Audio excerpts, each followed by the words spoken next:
ہو جائے جتنا نبی کی ذات کے ساتھ پیار ہے۔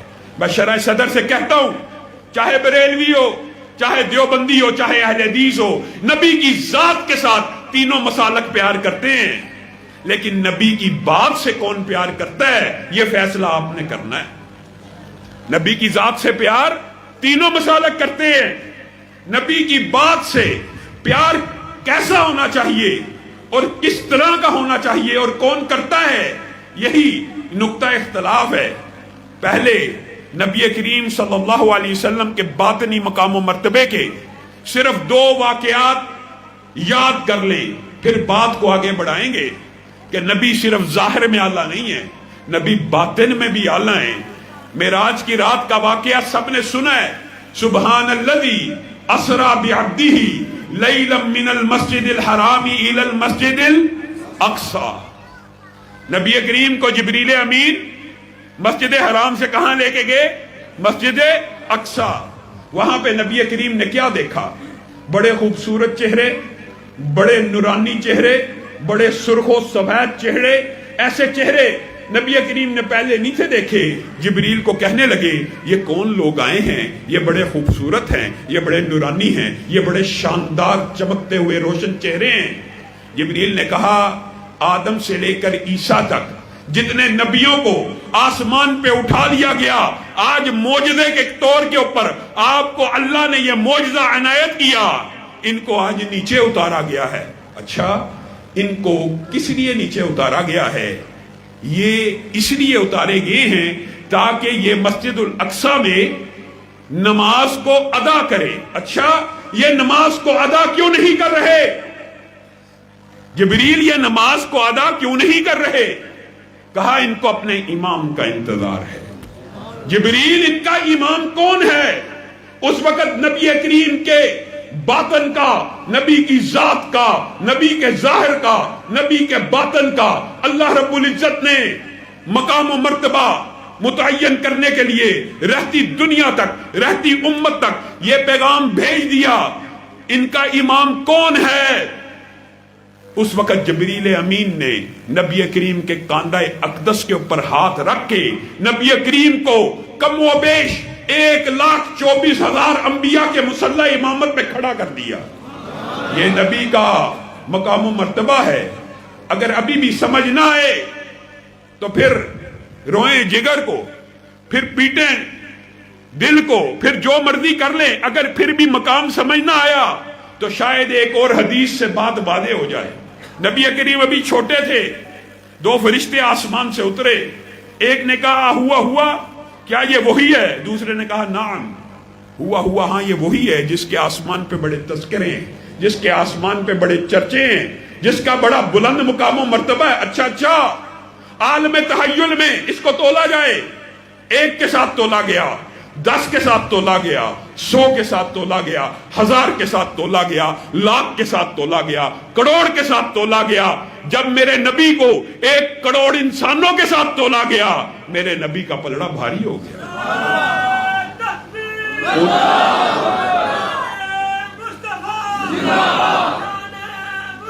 انہوں نے کہا کروڑ سے نہ تولو، 10 کروڑ سے تولو، 1 ارب سے تولو، 5 ارب سے تولو، 10 ارب سے تولو۔ آج دنیا کی آبادی 7 ارب، 10 ارب سے جب میرے تنہا آمینہ کے لال اور نبی محترم و مکرم کو تولا گیا، میرے نبی کا پلڑا بھاری ہو گیا۔ انہوں نے کہا ایسے نہیں تل سکتا، اس کا مقام و مرتبہ، اس کا شان، اس کی قدر و منزلت، یہ وجہ اختلاف ہے۔ میرے بھائیوں، ان 2 واقعات کو یاد کر لو۔ کہا ایسے نہیں تل سکا۔ کہا کیسے تلے گیا؟ کہا آدم سے لے کر قیامت تک جتنے انسانوں نے پیدا ہونا ہے سب کو ایک پلڑے میں ڈال دیا جائے۔ یہاں پہ آپ نے رک کے سوچنا ہے، آدم سے لے کر قیامت تک جتنے انسانوں نے پیدا ہونا ہے ان کو ایک پلڑے میں ڈال دیا جائے۔ سارے نبی ایک پلڑے میں، ہر نبی کے امتی ایک پلڑے میں، ہر امت کے شہید ایک پلڑے میں، ہر امت کے صدیق ایک پلڑے میں، ہر امت کے ولی ایک پلڑے میں۔ تنہا آمینہ کے لال دوسرے پلڑے میں، اور جب میرے نبی کو پوری انسانیت سے تولا گیا میرے نبی کا پلڑا بھاری ہو گیا۔ ذات تو بڑی اعلیٰ ہے، مقام تو بڑا اعلیٰ ہے، ذات تو بڑی اعلیٰ ہے، مقام تو بڑا اعلیٰ ہے، لیکن بات میرے مولوی کی اعلیٰ ہے، بات میرے فقیہ کی اعلیٰ ہے، بات میرے مفتی کی اعلیٰ ہے، بات میرے امام کی اعلیٰ ہے۔ یہ وہ نقطہ اختلاف ہے جو آج اگر طے ہو جائے، جس کی ذات اعلیٰ اسی کی بات اعلیٰ، اللہ کی قسم امت میں سے اختلاف ختم ہو جائے۔ اور ہم نے اس اختلاف کو ختم کرنا ہے، نبی کی بات کو معاشرے سے بھی منوانا ہے، دوستوں سے بھی منوانا ہے، دیگر مسالک کے ساتھیوں سے بھی منوانا ہے کہ جس کی ذات اعلیٰ اسی کی بات اعلیٰ، جس کی ذات اعلیٰ اسی کی۔ اور ہم نے نبی کریم صلی اللہ علیہ وسلم کی بات کو کچھ نہیں سمجھا۔ صحابہ نبی کی بات کے ساتھ کس قسم کی محبت کیا کرتے تھے، اور نبی کی بات کا مقام و مرتبہ صحابہ کی نظر میں کیا تھا۔ آج ہمارا طرز عمل کیا ہے؟ نبی کی حدیث آپ کے سامنے پیش کر دی جائے، پھر بھی چوں چرا ہاں حدیث تو ٹھیک ہے، حدیث تو ٹھیک ہے، اس کے بعد بھی کوئی گنجائش بنتی ہے بحث کی؟ حدیث تو ٹھیک ہے مگر، یہ جو مگر ہے، یہ جو اگر اور مگر ہے، صحیح حدیث ہے، حدیث تو ٹھیک ہے، لیکن یہ وہ ہمارے مولوی صاحب نے یہ کہہ دیا وہ کہہ دیا۔ شرم آنی چاہیے۔ کائنات میں نبی محترم کے بعد، انبیاء کے بعد حضرت ابو بکر سے افضل کوئی نہیں ہے، ان کے بعد حضرت عمر سے افضل کوئی نہیں ہے۔ اور یہ اگر صرف انہی کے واقعات بیان کرتے جائیں تو وقت محدود ہے۔ میں امت کے ایک بہت بڑے فقیہ اور عالم کی بات آپ کے سامنے رکھنا چاہتا ہوں کہ نبی کی بات کے سامنے خلیفہ راشد ہیں، حضرت عمر ہیں، مسند خلافت میں موجود ہیں، ان کے پاس سند نبوی موجود ہے کیا کہ سنت خلفاء راشدین کی بھی پیروی ہونی چاہیے، یہ سند بھی موجود ہے۔ ایک آرڈیننس جاری کرتے ہیں۔ آرڈیننس کیا جاری کیا؟ کہا قاضیوں کو ایک رکا لکھو۔ میں عمر نے بڑا غور و فکر کیا ہے، مجھے رسول اللہ صلی اللہ علیہ وسلم کی یہ حدیث پہنچی ہے کہ ایک ہاتھ کو کاٹ دینے کی، یعنی اگر کسی کے ساتھ لڑائی بھی اس کا ہاتھ کٹ گیا ہے، اس کی دیت 50 اونٹ ہے۔ اب عمر نے غور و فکر کیا ان 50 اونٹوں کے اوپر، اور اگر ایک انگوٹھا کٹ جائے، یہ والی انگلی کٹ جائے، 7 والی کٹ جائے، چاروں میں سے کوئی کٹ جائے، میں عمر ترتیب لکھوانا چاہتا ہوں۔ میں عمر اپنے فہم سے، فراست سے، عقل سے ایک ترتیب لکھوا رہا ہوں، آپ نے یہ واقعہ یاد کرنا ہے۔ ایک ہاتھ کٹ جائے پورے کا پورا تو اونٹوں کی دیت کتنی ہوتی ہے؟ 50۔ حضرت عمر یہ حدیث سوچ رہے ہیں، پرکھ رہے ہیں، اور کہتے ہیں میں ان کو انگلیوں کے اوپر کیسے ڈیوائیڈ کروں؟ کہا آرڈیننس لکھو، قاضیوں کو خط لکھو کہ اگر کسی کا انگوٹھا کٹ جائے، ہاتھ کی 5 انگلیوں میں سے انگوٹھا قوت و طاقت میں سب سے زیادہ مضبوط ہے، سب سے زیادہ قوت اور طاقت انگوٹھے میں ہوتی ہے، اگر کسی کا انگوٹھا کٹ جائے اس کی دیت 15 اونٹ۔ لکھو، لکھ دیا گیا۔ 7 والی 2 انگلیاں جو متصل ہیں انگوٹھے کے بعد آتی ہیں، وہ قوت و طاقت میں ایک برابر ہیں۔ حضرت عمر اپنی عقل سے فیصلہ کر رہے ہیں، اپنی رائے سے، اجتہاد سے، فقیہ ہیں، 2 برابر ہیں، اس لیے ان میں سے کوئی بھی کٹ جائے ان کی دیت کتنی ہوگی؟ 10 اونٹ۔ انگوٹھا کٹ جائے تو کتنے اونٹ؟ 15۔ 7 والی 2 انگلیاں کٹ جائے تو کتنے اونٹ؟ 10۔ ان کے بعد آنے والی انگلی قدرے کمزور ہوتی ہے، اس کی 10 کے بجائے 9 اونٹ دیت ہے۔ اور عمر کا آرڈیننس یہ ہے، جو سب سے چھوٹی انگلی ہے، جو قوت و طاقت میں سب سے کمزور ہے اور بہت ہی کم کام میں آتی ہے، یہ اگر کٹ جائے اس کی دیت 6 اونٹ۔ اونٹ کتنے بنائے؟ 50۔ ہاتھ کٹ جائے کتنے اونٹ ہیں؟ 50۔ انگلیوں پہ بھی تقسیم کیا، 50، 15 اونٹ، 10 اونٹ، 10 اونٹ، 9 اونٹ اور 6 اونٹ۔ اونٹ پھر بھی 50 بنائے۔ آرڈیننس جاری ہوا، مختلف قاضیوں کے پاس پہنچ رہے، مصر کے قاضی کے پاس جب یہ آرڈیننس پہنچتا ہے تو عوف بن مالک وہیں پہ بیٹھے ہیں۔ کہا کیا آرڈیننس آیا؟ کہا عمر نے ہاتھ کی انگلیوں کی جو دیت ہے اس کو علیحدہ علیحدہ مقرر کر دیا ہے، انگوٹھے کی 15 مقرر کی ہیں، ساتھ والی 2 کی 10 مقرر کی ہیں، ساتھ والی کی 9 اور سب سے چھوٹی انگلی کی 6 اونٹ دیت مقرر کی ہے۔ عوف بن مالک یہ وہ صحابہ ہیں جنہوں نے نبی کی بات کا، نبی کی صرف ذات کا نہیں بات کا بھی کیسے پاس کیا۔ کہا رک جانا، اگر کوئی اس دوران فیصلہ آ جائے تو نافذ نہ کرنا، میں عمر سے ملنے جا رہا ہوں۔ کہاں پہ مصر ہے اور کہاں پہ مدینہ ہے، دن پر رات اونٹ کو گھوڑوں کو دوڑاتے ہوئے حضرت عمر کے دربار میں پہنچے ہیں۔ اے عمر، جی ہاں آپ نے ایک آرڈیننس جاری کیا، جی ہاں آپ نے جو آرڈیننس جاری کیا ہے اس بات کی آپ کے پاس کیا دلیل ہے؟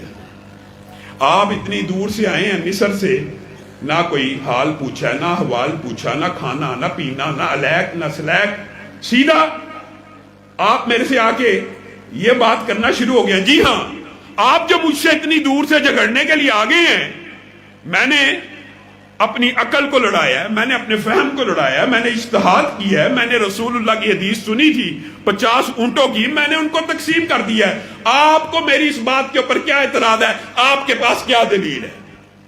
میرے بھائیوں، یہ وہ منہج ہے، یہ وہ عقیدہ ہے، یہ جو ہے یہ نقطہ اختلاف ہے۔ یہاں پہ یہ نہیں دیکھا جاتا کہ سٹیٹس کس کا ہے۔ کسی درباری نے کہا عوف تو کون ہوتا ہے حضرت عمر سے پوچھنے والا؟ تو کون ہوتا ہے حضرت عمر سے دلیل مانگنے والا؟ تجھے نہیں پتا وہ فقیہ ہے، خلیفہ راشد ہے؟ کسی نے ٹوکا، کسی نے روکا؟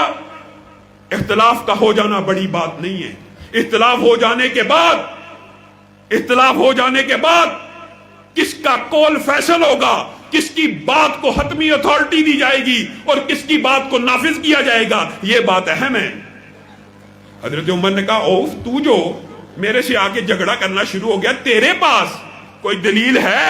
کہا ہاں میرے پاس ایک دلیل ہے، میں اسی مدینہ میں موجود تھا اور میں نے رسول اللہ صلی اللہ علیہ وسلم سے سنا تھا الا ان الاصابع فی دیت سوا، الا ان الاصابع فی دیت سوا، اگرچہ انگلیاں قوت و طاقت میں برابر نہیں ہیں لیکن دیت میں ساری کی ساری انگلیاں برابر ہیں۔ حضرت عمر نے کہا کاتب کو بلایا جائے، یہ آپ کا اور میرا عقیدہ اور منہج ہے، کاتب کو بلایا جائے۔ عوف بن مالک بھی ٹھٹک گئے، کہا عمر نے جو آرڈیننس لکھا تھا اس کو لکھو۔ شاید اس وقت عوف بن مالک کے دل میں خیال آیا ہو کہ عمر پھر اپنا ہی آرڈیننس لکھوا رہے ہیں۔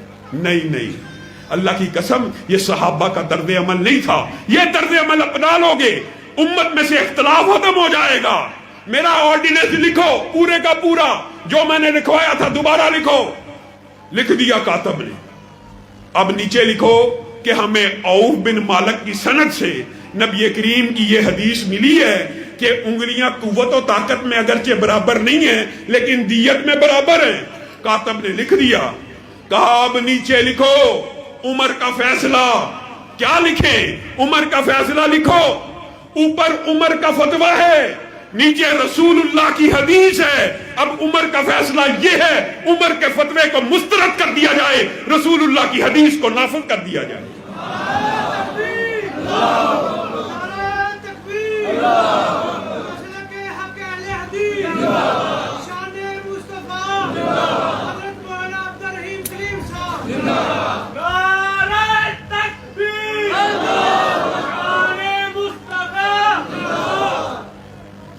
ہم مولانا عبد الرحیم کلیم کو خوش آمدید کہتے ہیں۔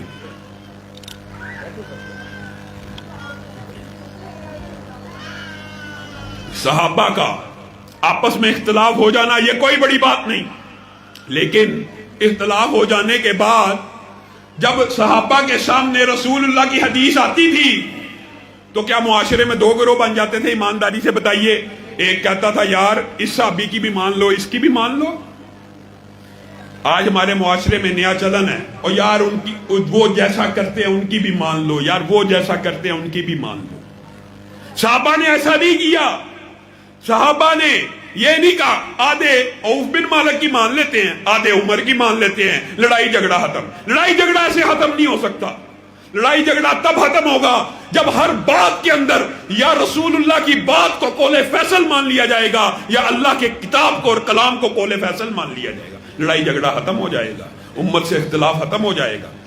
حضرت معاذ بن جبل اور حضرت عمر بن العاص کا بھی آپس میں اختلاف ہو گیا تھا.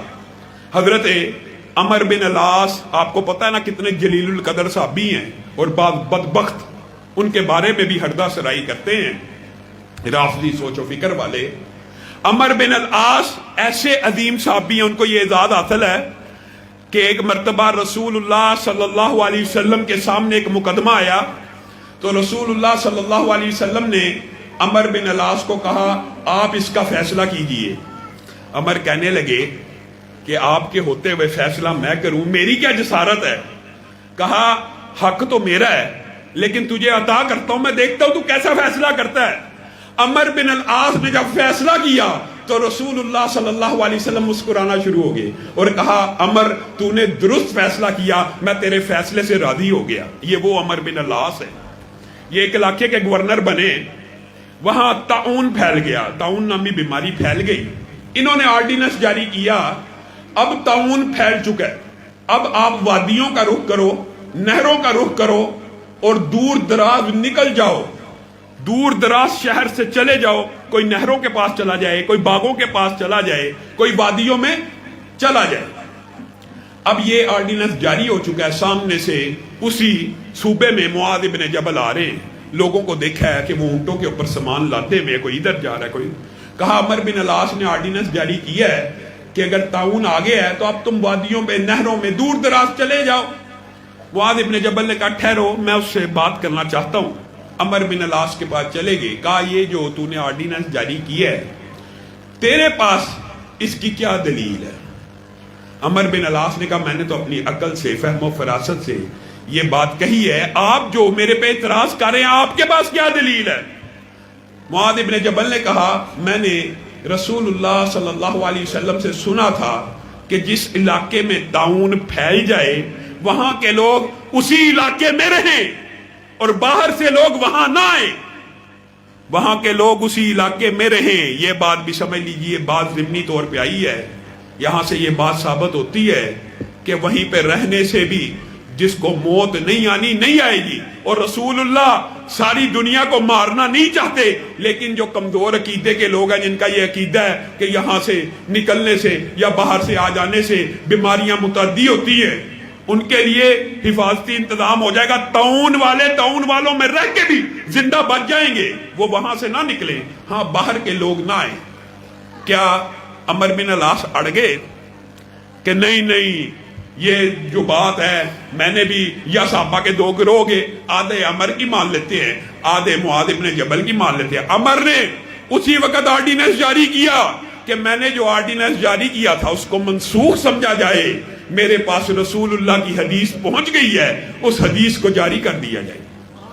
اب مجھے ایک بات بتلائیے کہ صحابہ کا حدیث کے اوپر کیسا اعتماد اور کیسا یقین ہے. آپ کا اور میرا ہے, ہم حدیث پڑھ بھی لیں گے, آپ کسی اپنے دوست کو دکھا بھی دیں گے نا کہ نبی کریم صلی اللہ علیہ وسلم رکوع میں جاتے ہوئے رفع دین کرتے تھے, رکوع سے سر اٹھاتے ہوئے رفع دین کرتے تھے.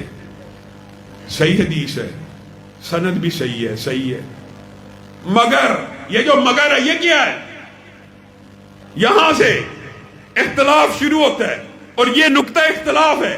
جہاں پہ حدیث رسول آ جائے وہاں پہ اپنے سر کو جھکا دیجئے. اگر امت یہ عقیدہ بنا لے جو صحابہ کا عقیدہ تھا تو امت کے اندر سے ہر قسم کا اختلاف ختم ہو جائے.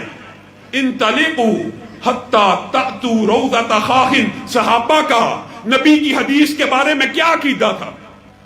حضرت علی کو, زبیر کو, مقداد کو نبی کریم صلی اللہ علیہ وسلم نے کہا انطلقوا حتی تأتوا روضۃ خاخ, یہاں سے چلو یہاں تک کہ خاخ نامی وادی میں جب تم پہنچو گے تو وہاں پہ ایک عورت ہوگی معہا کتاب, اور اس کے پاس ایک لیٹر ہوگا, خط ہوگا, تم نے اس سے لے آنا ہے. علی بھی پہنچے, دیگر دو صحابہ بھی پہنچے.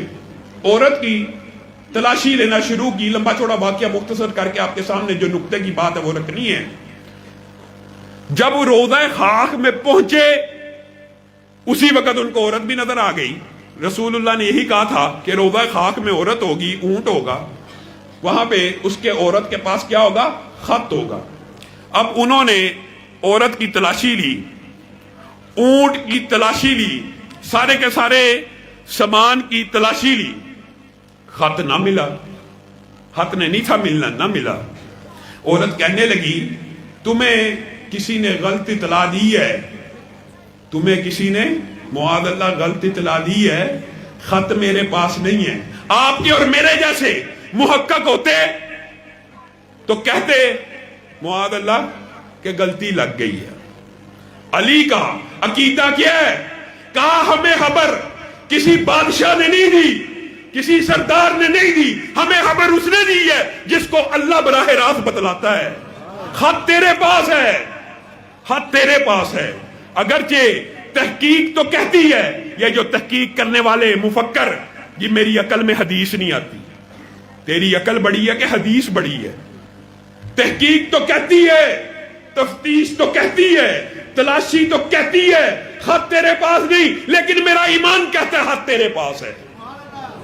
ہاتھ نکال دے ورنہ تجھے برہنہ کر دیا جائے گا، ننگا کر دیا جائے گا اور تجھ سے ہاتھ نکلوا لیا جائے گا. عورت کو پتا چل گیا یہ کسی عام بادشاہ کے نمائندے نہیں ہیں، یہ ایک رسول اور نبی کے نمائندے ہیں. اس نے اپنے بالوں میں سے ایک پرچی کو نکالا اور محدثین نے یہاں پہ جو باتیں لکھی ہیں آپ پڑھ لیں حیران رہ جائیں. عورت کو برہنہ بھی کر دیا جاتا تو خط نے نہیں تھا ملنا.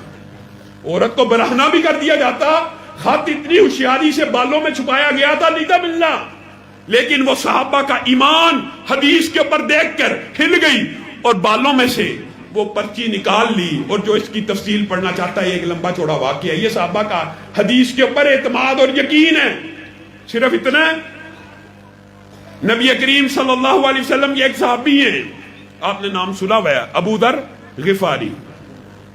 غفاری بھی لوگ کہتے ہیں ابو ذر غفاری.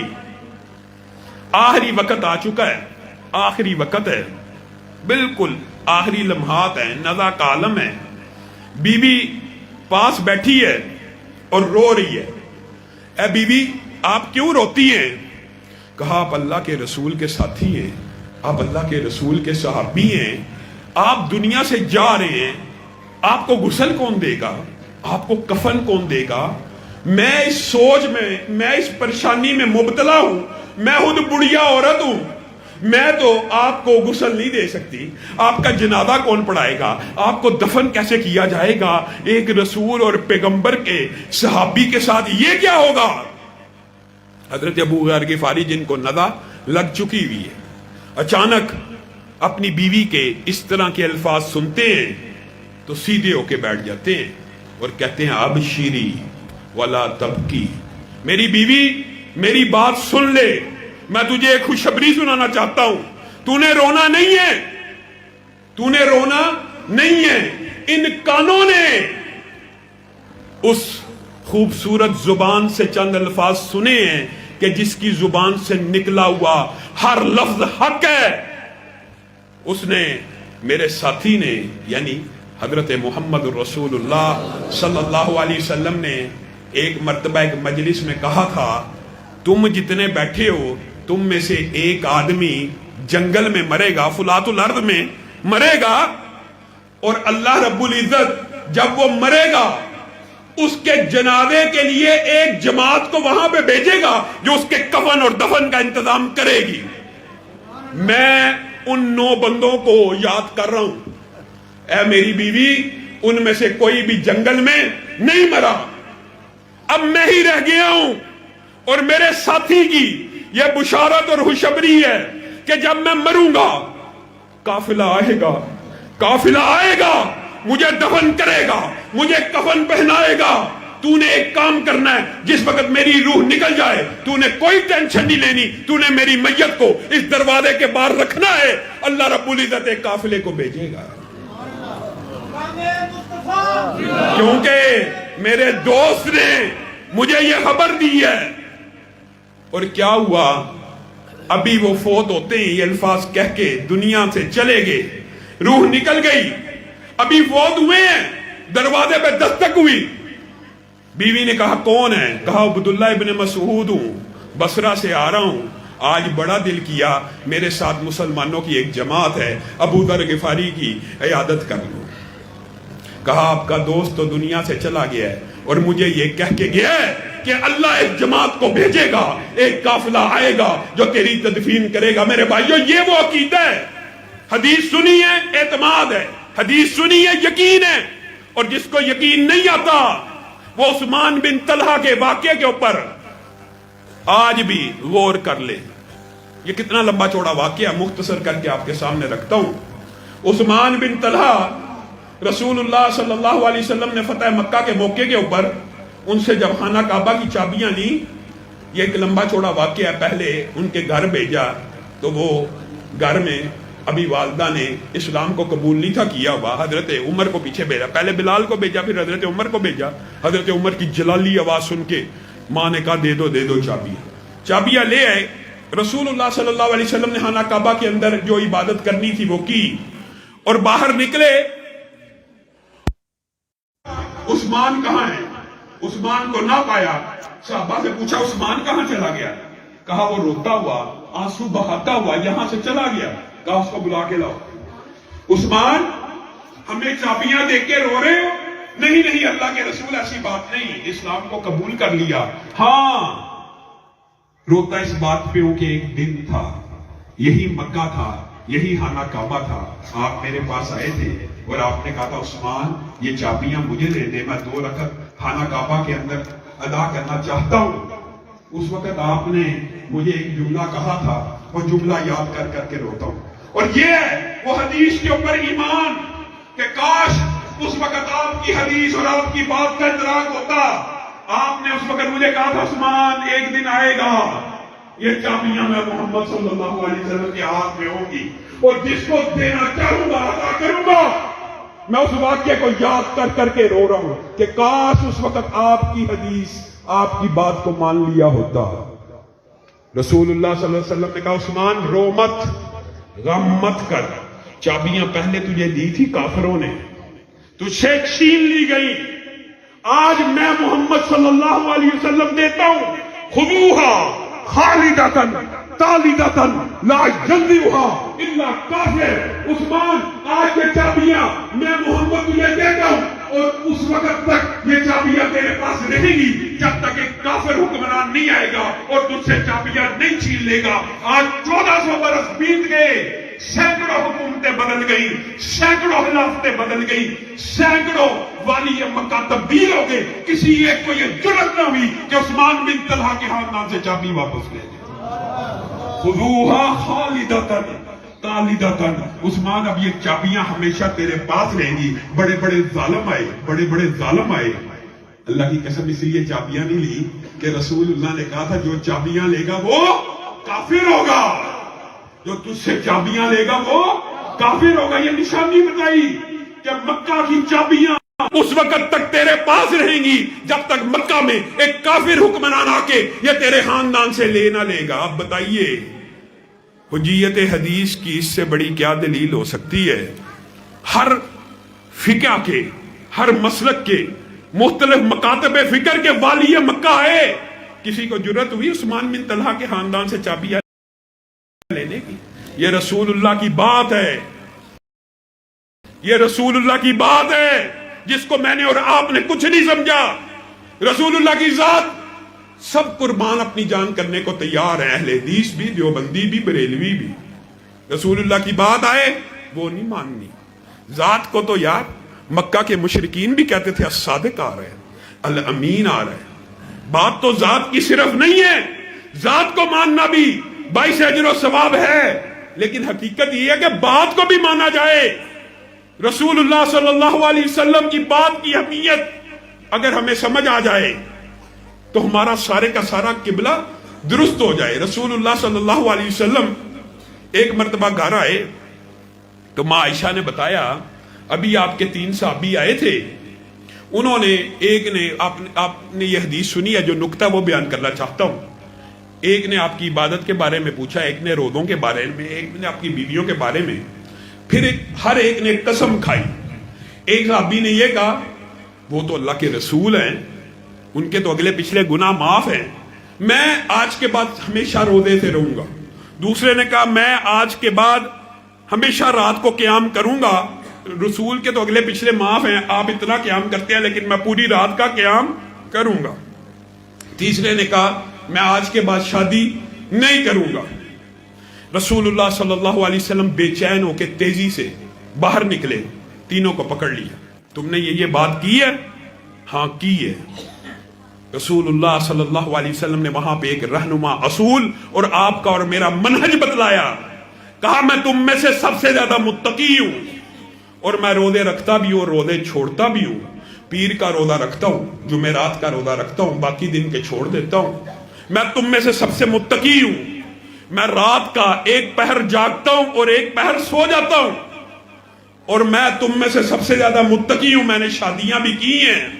فمن راغب عن سنتی، یہ وہ عقیدہ ہے، فمن راغب عن سنتی۔ اس موقع کے اوپر رسول اللہ صلی اللہ علیہ وسلم نے یہ بیان عالی شان فرمایا تھا، جو میری سنت سے اعراض کرے گا اس کا میری امت سے کوئی تعلق نہیں ہوگا۔ کن کو کہہ رہے ہیں؟ صحابہ کو۔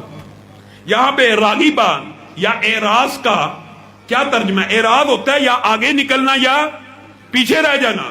دو صحابہ نبی کریم صلی اللہ علیہ وسلم کی عبادت سے آگے بڑھ کے عبادت کرنا چاہ رہے تھے، اور ایک صحابی شادیوں کو نہیں تھا کرنا چاہ رہا، تو رسول اللہ نے جامع لفظ بول دیا، فمن راغب عن سنتی، جو میری سنت سے اعراض کرے گا، مراد یہ جو آگے بڑھے گا یا پیچھے رہے گا وہ میری امت میں سے نہیں ہوگا۔ اس کے بعد بھی کوئی بات رہ جاتی ہے، اگر کسی کے ذہن میں پھر بھی کوئی غلط فہمی ہے تو یہ بھی سن لے۔ آپ نے یہ حدیث بھی سنی ہوگی، رسول اللہ صلی اللہ علیہ وسلم بیٹھے ہوئے ہیں، ایک آدمی آیا اجنبی، جس کو شکل سے کوئی پہچانتا نہیں ہے، اور وہ اپنے آپ کو مسافر شو کر رہا ہے، لیکن مسافر ہونے کے باوجود اس کے کپڑے بڑے سوفسٹیکیٹڈ ہیں اور بڑے ڈیسنٹ ہیں اور بڑے نیٹ اینڈ کلین ہیں۔ صحابہ اس کو پہچان تو نہ پائے، لیکن اعجاب ضرور ہوا کہ یہ کون ہے، لگتا مسافر ہے، جانتے نہیں ہے، بڑا نیٹ اینڈ کلین ہے، اور آ کے رسول اللہ صلی اللہ علیہ وسلم سے سوال پوچھنا شروع ہو گیا، ما هو الاسلام، ما هو الایمان، ما هو الاحسان۔ ایمان کیا ہے، اسلام کیا اور احسان کیا ہے۔ اب جب کوئی بندہ سوال پوچھتا ہے تو اس کا کیا مطلب ہوتا ہے؟ جی یہ سوال ہے، مجھے علم نہیں۔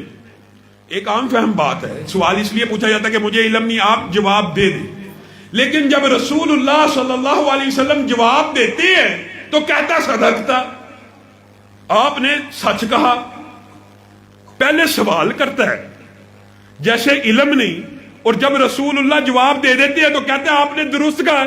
اس سے مطلب تو یہ ظاہر ہوتا ہے کہ جواب کا بھی علم ہے۔ اگر جواب کا علم ہے تو سوال پوچھا کیوں ہے؟ یہ بات آپ نے سمجھنی ہے۔ جواب کا علم تھا تو سوال پوچھا کیوں تھا؟ اگر یہ بات سمجھ آ جائے تو یقین مانی امت کے اندر سے اختلاف ختم ہو جائے۔ اگر جواب کا علم تھا، سوال پوچھا کیوں تھا؟ رسول اللہ صلی اللہ علیہ وسلم اس کے جانے کے بعد کیا کہتے ہیں؟ اے میرے صحابہ تمہیں پتا کون تھا؟ کہا نہیں۔ کہا جبریل امین تھے، آسمان سے آئے تھے، کیا کرنے کے لیے؟ تمہیں تمہارا دین سکھانے کے لیے آئے تھے۔ کیا دین سکھا کے گئے ہیں؟ اور میرے بھائیو، اللہ کی قسم دین یہ سکھا کے گئے اور دین یہ بتلا کے گئے کہ جب تک کوئی بات نبی محترم کی زبان سے ادا نہ ہو جائے وہ دین نہیں بن سکتی۔ اگر جبریل امین آسمان سے آئے تھے، رسول اللہ یہ اعلان کر سکتے تھے آسمان سے جبریل آیا ہے، اس کی چند باتیں سن لو، اس کی چند باتیں سن لو، تم سے گفتگو کرنا چاہتا ہے۔ نہیں، تمہیں تمہارا دین سمجھا کے گئے ہیں۔ وہ دین کیا ہے کہ جو بات رسول اللہ کی زبان سے نکلے گی وہی دین ہوگا، اس کے علاوہ کوئی شاید دین نہیں ہے۔ اگر یہ حدیث سمجھ آ جائے تو عقیدہ بدل جائے۔ ایک صحابی نے رسول اللہ حج کی فضائل بیان کر رہے ہیں حج کے، سوال کا پیدا ہونا چمبے کی بات نہیں۔ ایک صحابی کھڑا ہو گیا اور کہنے لگا افی کلی عامن، اے اللہ کے رسول کیا ہر سال حج فرض ہے؟ رسول اللہ ایک دم خاموش ہو گئے. پھر اس نے سوال کیا, رسول اللہ پھر خاموش ہو گئے. 3 مرتبہ سوال کیا, رسول اللہ دیگر کاموں میں مصروف ہو گئے. اور جب کچھ وقفہ, کچھ عرصہ گزر گیا تو رسول اللہ صلی اللہ علیہ وسلم نے کہا کہاں ہے وہ سوال کرنے والا. سوال کرنے والے کو بلا لیا گیا. رسول اللہ صلی اللہ علیہ وسلم نے کہا تو مجھ سے بار بار سوال پوچھ رہا تھا کیا حج ہر سال امت کے اوپر فرض ہے؟ میں حج کے فضائل بیان کر رہا تھا, تیرے ذہن میں سوال آ گیا. لو قلت نعم, اور اگر اس وقت میری زبان سے صرف 3 حرف نعم, نون عین اور میم نکل جاتے, نعم کہ جی ہاں, تو اللہ کی قسم امت کے اوپر قیامت تک کے لیے ہر سال فرض ہو جاتا. یہ دین ہے, جو بات نبی کی زبان سے نکلے وہی دین ہے. آج انکار حدیث والوں نے آپ کو مغالطوں میں ڈال دیا, وسوسوں میں ڈال دیا. یہ شیطانی وسوسے اس وقت بھی تھے, اپنی طرف سے نہیں کہہ رہا. عبداللہ بن عمر بن العاص, جن کا بھی عمر بن العاص کا واقعہ سنا ہے, ان کے بیٹے کی بات کر رہا ہوں. عبداللہ بن عمر بن العاص کو بھی قریشیوں نے یہ وسوسہ ڈالا تھا. رسول اللہ بشر, اے عبداللہ رسول اللہ بشر ہیں, یتکلم فی الغضب والرضا, کبھی غصے میں ہوتے ہیں کبھی خوشی میں ہوتے ہیں, تو ہر بات لکھ لیتا ہے. یہ وہ بات سمجھنے کی ضرورت ہے جو آج منکرین حدیث کا سرگنا لوگوں کے دماغ میں بات ڈالتا ہے. ایک زندگی محمد بن عبداللہ ہے معاذ اللہ, اور ایک زندگی محمد رسول اللہ ہے. یہ مغالطہ ڈالا جاتا ہے کہ وہ باتیں جو انہوں نے دینی اعتبار سے نہیں کی وہ دین کا حصہ نہیں ہے. ایک زندگی رسول اللہ کی زندگی رسولی زندگی ہے, ایک بشری زندگی ہے. یہ تقسیم کون کرے گا؟ یہ عدالت کون لگائے گا؟ رسول اللہ کی یہ حدیث بشری تقاضے کے تحت ہے یا رسالت کے تقاضے کے تحت ہے؟ یہ تقسیم انکار حدیث کی بہت بڑا مغالطہ ہے. یہی وسوسہ عبداللہ بن عمر بن العاص کو بھی ڈالا گیا. رسول اللہ بشر, اللہ کے رسول بھی تو انسان ہیں, کبھی غصے میں ہوتے ہیں کبھی خوشی میں ہوتے ہیں, تو ہر بات لکھ لیتا ہے. رسول اللہ باہر نکلے اور دیکھا عبداللہ نے کاغذ قلم پھینکا ہوا ہے اور وہ رسول اللہ کی باتیں نہیں لکھ رہا. رسول اللہ صلی اللہ علیہ وسلم نے کہا مجھے بیان کر, پہلے تو میں جو بات کہتا تھا تو نوٹ کرتا تھا, لکھتا تھا, اب تو نے لکھنا چھوڑ دیا ہے. حضرت عبداللہ بن عمر بن العاص نے وہ سارے کا سارا واقعہ رسول اللہ کے سامنے رکھ دیا کہ یہ قریشیوں نے مجھے یہ بات کہی ہے کہ آپ بشر ہیں, خوشی میں غم میں ہر وقت جو بھی مختلف انسان کی کیفیات ہوتی ہے تو ہر چیز لکھ لیتا ہے. اس وقت رسول اللہ صلی اللہ علیہ وسلم نے آپ کے مسلک کا, آپ کے منہج کا, آپ کے عقیدے کا یہ اظہار فرما دیا. اکتب اکتب فوالذی نفسی بیدی, اے عبداللہ لکھا کر, لکھا کر, اس ذات کی قسم جس کے ہاتھ میں محمد صلی اللہ علیہ وسلم کی جان ہے. ما یخرج منہ الا حق, میں غصے میں ہوں, میں خوشی میں ہوں, میں غم میں ہوں, میں ناراضگی میں ہوں. ما یخرج منہ الا حق, اس زبان سے حق کے علاوہ کچھ نہیں نکلتا.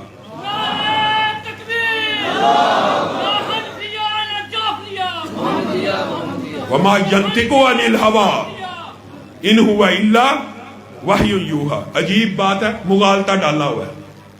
یہ کس قدر بڑا مغالطہ آپ لوگوں کو ڈال دیا. ایک عام جھٹکی بات کر کے اپنی بات کو ختم کروں گا. تمہارے لیے رسول اللہ کی زندگی بہترین نمونہ ہے. رسول اللہ صلی اللہ علیہ وسلم کی زندگی کے نمونہ ہونے کے بارے میں قرآن پاک کی جو آیت ہے سب کو یاد ہے, لیکن قرآن پاک میں بالواسطہ اور بلا واسطہ اگر ملایا جائے تو کم و بیش علماء نے یہ اندازہ لگایا کہ 700 مقامات ایسے ہیں جہاں پہ اللہ رب العزت کیا چاہتے ہیں, کس کی پیروی ہو؟ رسول اللہ صلی اللہ علیہ وسلم. 700 مقامات ایسے ہیں جہاں بالواسطہ یا بلا واسطہ کیا کہا گیا ہے, جو رسول تمہیں دے اس کو پکڑ لو, جس سے روکے رک جاؤ. اگر تم اللہ سے محبت کرتے ہو رسول اللہ کی پیروی کرو, رسول اللہ کی جو پیروی کرتا ہے وہ اللہ کی اطاعت کرتا ہے. یہ سب آیتیں آپ نے سنی بھی ہے. 700 مقامات ہیں اور اس کا نچوڑ اور خلاصہ کیا ہے؟ رسول اللہ کی صبح, رسول اللہ کی شام میں رسول اللہ کے دن، رسول اللہ کی راتیں، رسول اللہ کی نماز، رسول اللہ کی عبادات، رسول اللہ کے روزے، رسول اللہ کی آئلی زندگی، رسول اللہ کی ازواجی زندگی، سب کے سب تمہارے لیے نمونہ۔ اس بات کے اوپر ایمان ہے، یقین ہے، یہ قرآن پاک کی آیتیں۔ اب منکرین حدیث کی عقل کے اوپر ماتم ہے، ماتم ہے۔ آپ میں سے کوئی بندہ، ایک مثال سمجھانے کے لیے کہہ رہا ہوں، ایک بندہ کسی دردی کے پاس جائے اور اس کو کہے کہ میرا سوٹ سی دو، وہ کہے ٹھیک ہے سی دیتا ہوں، ساتھ اس کو کہے کہ سیمپل کے مطابق سی دینا، ٹھیک ہے میں سی دیتا ہوں، پھر اس کو فون کرے کہ میرے سیمپل کے مطابق سی دینا، پھر فون کرے، کتنی دفعہ کرے؟ 700 مقامات پہ قرآن پاک میں اللہ تعالیٰ یہ کال دے رہا ہے۔ آپ اپنے دردی کو 10 مرتبہ کال کر کے کہہ دیں سیمپل کے مطابق سی دے، 10ویں مرتبہ دردی آپ کو کیا کہے گا؟ اے بے وقوف آدمی، سیمپل مجھے دے کے نہیں گیا اور بار بار کہتا ہے سیمپل کے مطابق سی دے، پہلے سیمپل تو دے کے جا۔ اللہ رب العزت نے وہ سیمپل محفوظ نہیں کیا اور 700 مقامات پہ آپ کو کہہ رہا ہے اس کی پیروی کر لو۔ کتنی عام فہم بات ہے۔ اگر رسول اللہ کی زندگی محفوظ نہیں ہے، اگر سیمپل محفوظ نہیں ہے، تو اللہ تعالیٰ کس کی پیروی کروانا چاہتے ہیں؟ پہلے ہمیں سیمپل تو دیا جائے، پہلے نمونہ تو دیا جائے۔ وہ سیمپل اور نمونہ بھی وحی کی ایک قسم ہے، اور وحی کی صرف 2 قسمیں ہیں، یا رب کا قرآن ہے یا رسول اللہ صلی اللہ علیہ وسلم کا فرمان ہے۔ آخر میں آپ سے ایک وعدہ لے کر میں اپنی بات کو ختم کرنا چاہتا ہوں۔ اللہ کے فضل و کرم سے مرکزی جمعیت اہل حدیث نے، اہل حدیث یوتھ فورس پاکستان نے آئندہ آنے والے 8 مارچ کو جو بے غیرتی اور بے حیائی کا مارچ ملک میں بپا کیا جاتا ہے، اس کے خلاف حیا مارچ کا اور دفاع اسلام مارچ کا اعلان کیا ہے۔ میرے بھائیوں، ہم نے انتظامیہ کو یہ خط لکھ دیے ہیں کہ پچھلے سال جس قسم کے گندے، غلیظ، رقیق، زومانی نعرے لگائے گے، ایک بدبخت نے اپنے بینر کے اوپر یہاں تک لکھ دیا، معاذ اللہ، ہم کو الفاظ بھی نہیں کہہ سکتے، میں 9 سال کی تھی، وہ 50 برس کا تھا، اس کا نام آج بھی مسجد میں گونجتا ہے۔ اس طرح کے زومانی فکرے لکھے گئے، ہم نے احتجاج کیا، ہمارے سے انتظامیہ نے وعدہ کیا تھا کہ آج کے بعد اس طرح کا کوئی مارچ اور اس طرح کے زومانی جملے کبھی بھی تحریر میں نہیں لائے جائیں گے، لیکن یہ بغیرتی اور بے حیائی کا مارچ، ان کے ہاتھ پاؤں بڑھتے چلے جا رہے ہیں، اور یہ زومانی جملے اگر پچھلے سال بول کر ان کے اوپر کوئی گرفت نہیں ہوئی، اس سال ان کے عزائم اس سے بھی زیادہ بڑھ کے خطرناک ہے۔ اگر ملک کے اندر ان کو مارچ کی اجازت ہے، ہم بھی قانون ہاتھ میں لینے والے نہیں ہیں، لیکن ہمیں بھی ملک کے اندر احتجاج کی اجازت ہے۔ آپ کو یہ کال دی جائے گی کہ 8 مارچ کو جہاں جہاں یہ گندا اور غلیظ مارچ ہوگا، اس کے سامنے ہم اور آپ بھی احتجاجی مارچ کریں گے اور دفاع اسلام کے لیے اور نفاذ اسلام کے لیے اس ملک میں نکلیں گے۔ آپ اس ٹاسک کے لیے ہمارا ساتھ دینے کے لیے تیار ہیں؟ ہاتھ اٹھا کر وعدہ کریں انشاءاللہ۔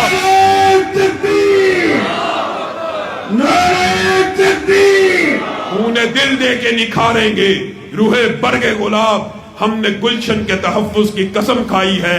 واخر دعوانا ان الحمدللہ رب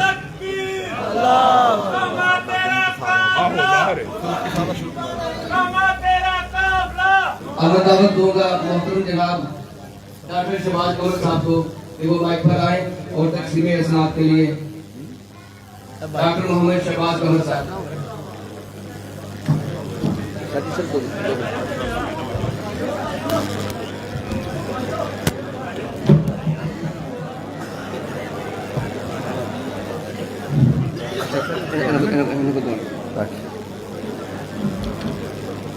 تمام دوست تشریف فرما رہے ہیں۔